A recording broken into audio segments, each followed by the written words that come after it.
जय श्री कृष्णा। तो आज की वीडियो में हम सुनेंगे बैसाख मास के दूसरे अध्याय की कथा और इसके साथ ही बैसाख मास में सबसे ज़्यादा सुने जाने वाली पांदरी की कथा। अगर आपने इससे पहले का अध्याय नहीं सुना है तो उसे भी ज़रूर सुनिएगा और कथाएं अगर आपको पसंद आती हैं तो प्लीज़ मेरे चैनल को सब्सक्राइब कीजिएगा और वीडियो को लाइक कीजिएगा। नारद जी कहते हैं, एक बार विदेह राज जनक के घर दोपहर के समय श्रुतदेव नाम से विख्यात एक श्रेष्ठ मुनि पधारे, जो सभी वेदों के ज्ञाता थे। उन्हें देखकर राजा बड़े उत्साह के साथ उठकर खड़े हो गए और मधुपर्क आदि सामग्रियों से उनकी विधि पूर्वक पूजा करके राजा ने उनके चरणों तक को अपने मस्तक पर धारण किया। इस प्रकार स्वागत सत्कार करने के बाद वे आसन पर विराजमान हुए। तब विदेहराज के प्रश्न के अनुसार बैसाख मास के महात्म्य का वर्णन करते हुए वे इस प्रकार कहने लगे। श्रुतदेव ने कहा, हे राजन, जो लोग बैसाख मास में धूप से संतप्त होने वाले ब्राह्मणों के ऊपर छाता लगाते हैं, उन्हें अनंत पुण्य की प्राप्ति होती है। इस विषय में एक प्राचीन इतिहास का उदाहरण दिया करते हैं। बहुत समय पहले बंग देश में हिमकांत नाम से विख्यात एक राजा हुए हैं। वे कुशकेतु के पुत्र, परम बुद्धिमान और शस्त्रधारियों में श्रेष्ठ थे। एक दिन वे शिकार खेलने में आसक्त होकर एक घने वन में जा घुसे। वहाँ तरह तरह के जंतुओं और बरहा आदि को मारकर जब वे बहुत थक गए तब वे मुनियों के आश्रम में आ गए। उस समय आश्रम में उत्तम व्रत का पालन करने वाले शतर्षि नामक ऋषि समाधि लगाए बैठे थे, जिन्हें बाहर होने वाले कार्यों का कुछ भी एहसास नहीं होता था। उन्हें निश्चल बैठे देखकर राजा को बड़ा क्रोध हुआ और उन्होंने उन्हें मारने का सोचा। उन्होंने सोचा, मैं राजा होकर इनके आश्रम में पधारा हूँ और इनमें से किसी ने भी मेरा स्वागत सत्कार तक नहीं किया। इस तरह से राजा ने अपने आप को बहुत अपमानित महसूस किया। तब उन ऋषियों के 10,000 शिष्यों ने राजा को ऐसा करने से मना करते हुए कहा, ओ खोटी बुद्धि वाले राजन, इस समय हमारे गुरुदेव समाधि में लीन हैं। बाहर कहाँ क्या हो रहा है इस बारे में ये कुछ भी नहीं जानते, इसलिए तुम्हें इन पर क्रोध नहीं करना चाहिए। तब राजा ने बहुत क्रोधित होते हुए उन शिष्यों से कहा, अरे द्विज कुमारों, मैं रास्ते से थका मादा यहाँ आया हूँ, इसलिए तुम ही लोग मेरा आतिथ्य करो।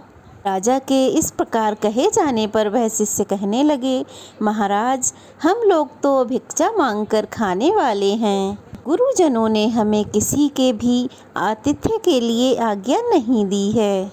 हम तो सर्वथा अपने गुरु के अधीन हैं। गुरु की आज्ञा के बिना हम कुछ भी नहीं कर सकते, इसलिए तुम्हारा आतिथ्य हम कैसे कर सकते हैं। शिष्यों का ऐसा कोरा उत्तर पाकर राजा ने उन्हें मारने के लिए धनुष उठा लिया और कहने लगा, मैंने हिंसक जीवों और लुटेरों से करोड़ों बार जिनकी रक्षा की है और जो मेरे दिए हुए दानों पर ही पलते हैं, वे आज मुझे सिखलाने चले हैं। ये मुझे नहीं जानते, यह तो सब बड़े ही कृतज्ञ और बड़े ही अभिमानी हैं। इन आतताइयों को मार डालने पर भी मुझे कोई दोष नहीं लगेगा। ऐसा कहकर क्रोधित होकर वे धनुष से बाण छोड़ने लगे। बेचारे शिष्य भय के मारे आश्रम छोड़कर भाग गए। भागने पर भी हेमकांत ने उनका पीछा किया और पीछा करके 300 शिष्यों को मार डाला। उनके आश्रम छोड़ के भाग जाने पर उनके पापताई सैनिकों ने आश्रम को लूट लिया और राजा के अनुमोदन से ही उन्होंने वहां इच्छा अनुसार भोजन किया। इसके बाद दिन बीतते बीतते राजा अपनी सेना के साथ अपनी पुरी में वापस आ गए। राजा कुशकेतु ने जब अपने पुत्र का ये अन्यायपूर्ण कार्य सुना तब उसे राज्य करने अयोग्य जानकर उसकी निंदा करते हुए उसे राज्य से निकाल दिया। इस तरह पिता के त्याग देने पर हेमकांत एक घने वन में चला गया। वहाँ उसने बहुत वर्षों तक निवास किया। ब्रह्म हत्या सदा उसका पीछा किया करती थी, इसलिए वह कहीं भी स्थिरता पूर्वक रह नहीं पाता था। इस प्रकार उस दुष्ट आत्मा के 28 वर्ष बीत गए। एक दिन बैसाख मास में जब दोपहर का समय हो रहा था, महामुनि त्रित तीर्थ यात्रा करके उसी वन में आ गए। वह धूप से अत्यंत परेशान और तृषा से अत्यंत पीड़ित थे, इसलिए किसी वृक्षहीन प्रदेश में मूर्छित होकर गिर पड़े। दैवयोग से हेमकांत उधर ही आ निकला। उसने मुनि को प्यास से पीड़ित, मूर्छित, थका मादा देखा तो उसे उन पर दया आ गई। उसने पलाश के पत्तों से छत्र बनाकर उनके ऊपर आती हुई धूप को रोक दिया और वह स्वयं मुनि के मस्तक पर छाता लगाए हुए खड़ा हो गया और तुंगी में रखा हुआ जल उनके मुंह में डालने लगा। इस प्रकार मुनि को होश आ गया और उन्होंने छत्री को दिए हुए पत्तों के छाते को लेकर अपनी व्याकुलता दूर की। उनकी इंद्रियों में धीरे धीरे शक्ति आई और फिर वह धीरे धीरे चलते हुए किसी एक गांव में पहुंच गए। उस पुण्य के प्रभाव से हेमकांत की 300 ब्रह्म हत्याएं नष्ट हो गईं, जो उसने उस आश्रम में शिष्यों को मारकर अर्जित की थीं। उसी समय यमराज के दूत हेमकांत को लेने उसी वन में आए। उन्होंने उसके प्राण लेने के लिए उसमें संग्रहणी रोग पैदा कर दिया। उस समय प्राण छूटने की पीड़ा से छटपटाते हुए हेमकांत ने 3 अत्यंत भयंकर यमदूतों को देखा, जिनके बाल ऊपर को उठे हुए थे। उस समय वह अपने कर्मों को याद करके मौन हो गया। छत्रदान के प्रभाव से उसको भगवान विष्णु का स्मरण हो आया। उसके स्मरण करने पर भगवान विष्णु ने विश्वक्सेन से कहा कि तुम शीघ्र ही जाओ, यमदूतों को रोको और हेमकांत की रक्षा करो। अब वह निष्पाप होकर मेरा परम भक्त हो गया है। उसे नगर में ले जाकर उसके पिता को सौंप दो। साथ ही उसके पिता को यह भी समझाना कि तुम्हारे पुत्र ने बैसाख मास में एक मुनि को छत्र दान करके मेरी कृपा प्राप्त की है, इसलिए अब वह पाप रहित हो गया है। इस पुण्य के प्रभाव से वह मन और इंद्रियों को अपने बस में कर दीर्घायु, शूरता और उदारता गुणों से युक्त हो गया है और वह तुम्हारे समान ही गुणवान हो गया है। इसलिए हे राजन, अब अपने इस महाबली पुत्र को तुम राज्य का भार संभालने के लिए नियुक्त कर दो। भगवान विष्णु ने तुम्हें ऐसी ही आज्ञा दी है। इस प्रकार हेमकांत को उसके पिता के अधीन करके वापस यहाँ लौट आओ। इस प्रकार भगवान विष्णु का आदेश पाकर महाबली विश्वक्सेन ने हेमकांत के पास आकर यमदूतों को रोका और अपने कल्याणमय हाथों से उसके सब अंगों में स्पर्श किया। भगवत भक्त के स्पर्श करने से क्षण भर में ही हेमकांत के सारे रोग दूर हो गए। इसके बाद विश्वक्सेन उसके साथ राजा की पुरी में गए। उन्हें देखकर महाराज कुशकेतु ने आश्चर्य युक्त होकर भक्ति पूर्वक मस्तक झुकाकर पृथ्वी पर साष्टांग लेटकर उन्हें प्रणाम किया और भगवान के पार्षद का अपने घर में प्रवेश कराया। तरह तरह से और पूरे स्तुति आदर सत्कार के साथ उनका स्वागत किया। उसके बाद महाबली विश्वक्सेन ने राजा को हेमकांत के विषय में भगवान विष्णु ने जो भी संदेश दिया था राजा को कह सुनाया। उसके बाद कुशकेतु ने पुत्र को सिंहासन पर बिठा दिया और खुद विश्वक्सेन की आज्ञा लेकर स्वयं पत्नी सहित वन को चले गए। उसके बाद विश्वक्सेन हेमकांत से पूछकर उनकी प्रशंसा कर कर स्वयं श्वेत द्वीप में भगवान विष्णु लोक को चले गए। तभी से राजा हेमकांत बैसाख मास में बताए गए भगवान की प्रसन्नता को बढ़ाने वाले शुभ धर्मों का प्रतिवर्ष पालन करने लगे। ये ब्राह्मण भक्त सत्यनिष्ठ शांत, जितेंद्रियों को जीतने वाले और सभी प्राणियों के प्रति दयालु और संपूर्ण यज्ञों की दीक्षा में स्थित रहकर सभी प्रकार की संपदाओं से संपन्न हो गए। उन्होंने पुत्र पौत्रों के साथ सभी भोगों का उपभोग करके और अंत में भगवान विष्णु के लोक को चले गए। वैशाख सुख से साध्य अतिशय पुण्य प्रदान करने वाला है। पाप रूपी ईंधन को अग्नि की तरह जलाने वाला, परम सुलभ तथा धर्म अर्थ काम मोक्ष इन चारों पुरुषार्थों को देने वाला है। जय श्री कृष्णा। आज का अध्याय यहीं समाप्त हुआ। चलिए अब सुनते हैं बांदरी की कहानी। एक बार एक राजा था। वह बैसाख मास में प्रतिदिन ब्रह्म मुहूर्त में उठकर स्नान किया करता था। राजा का आदेश था कि मुझसे पहले गंगा जी में अन्य कोई भी स्नान नहीं करेगा। अब राजा प्रतिदिन जब भी गंगा जी में स्नान करने जाते तो उन्हें शांत जल की जगह जल हिलता हुआ दिखाई देता।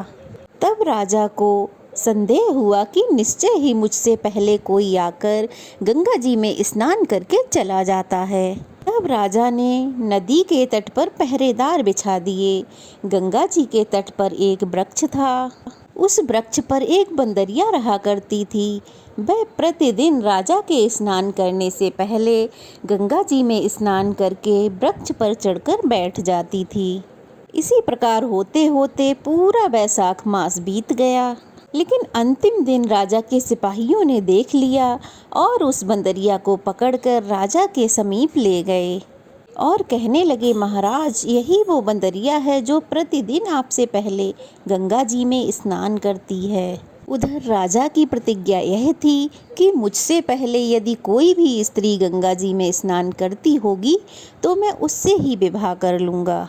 इसलिए अपनी उस प्रतिज्ञा के अनुसार राजा को उस बंदरिया से ही विवाह करना पड़ा। वैशाख मास के पुण्य से बांदरी के गर्भ ठहर गया।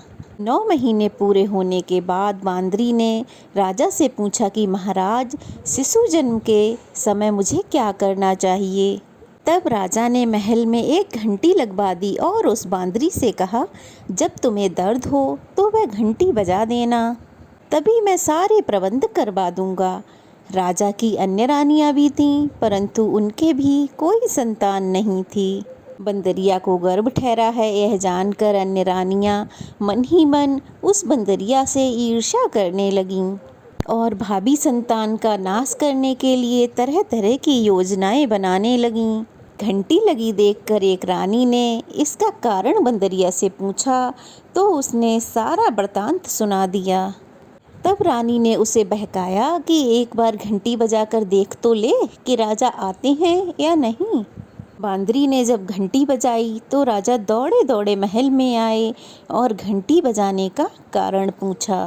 तब बंदरिया ने कहा, मैंने तो रानी के कहने पे घंटी बजाई थी। तब रानी कहने लगी, महाराज, यह तो पशु है, न जाने कितनी बार घंटी बजाएगी।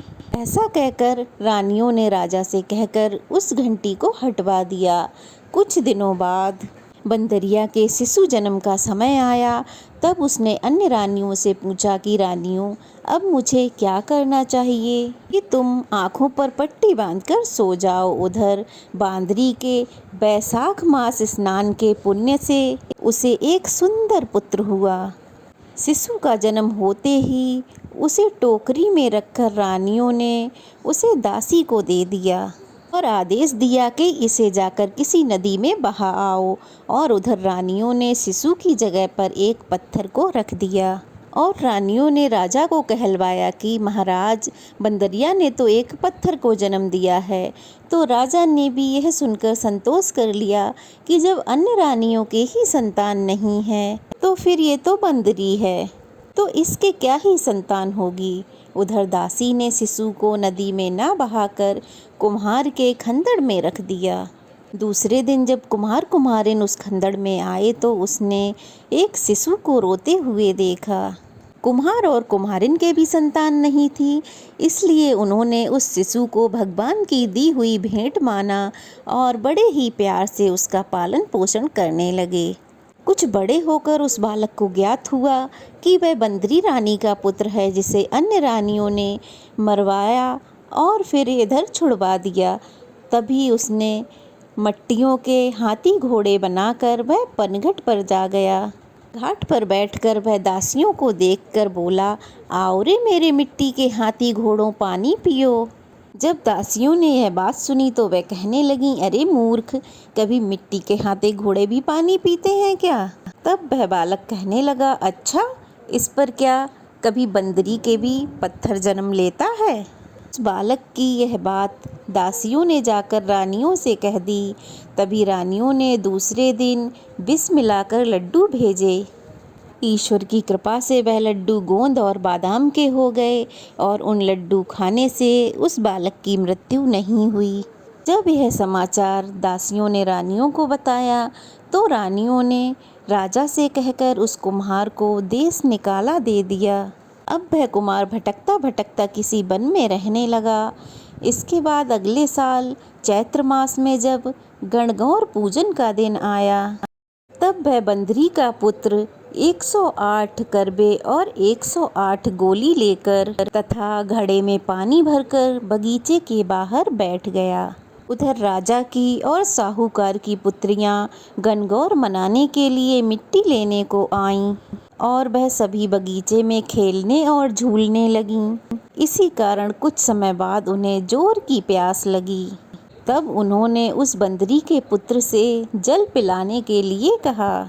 तब वह बालक कहने लगा, मेरे पास एक गोली है, उसे खाती जाओ और मेरे चारों तरफ चक्कर लगाती जाओ, तब मैं तुम्हें जल पिलाऊंगा। इस पर पहले तो कन्याओं ने मना किया, परंतु तेज प्यास लगी होने के कारण वह तुरंत मान गईं और इस प्रकार वह गोली खाने और उस बालक के चारों तरफ चक्कर लगाने के कारण गर्भवती हो गईं।